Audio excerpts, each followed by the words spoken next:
MI-7997 Adjustable Rolling Laptop Desk Assembly. Install the desktop connector to the top of the column using the provided bolts. Ensure the connector is placed as shown. Tighten the bolts using a provided hex wrench. Lay the desktop upside down on a soft surface and carefully place the column on top of it. Ensure the longer end of the desktop is facing the same direction as the foot pedal. Attach the column using the provided bolts and hex wrench. Tighten to secure. Turn the base over and install the casters. Install non-locking casters on the shorter ends and locking casters on the longer end using the provided wrench. Ensure the foot pedal on the base of the column is facing the longer end of the base. Connect the column to the base using the provided bolts and washers from the underside. Tighten until secure.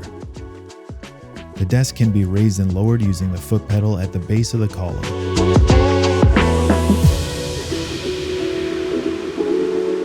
Use the locking casters when needed to prevent the desk from rolling.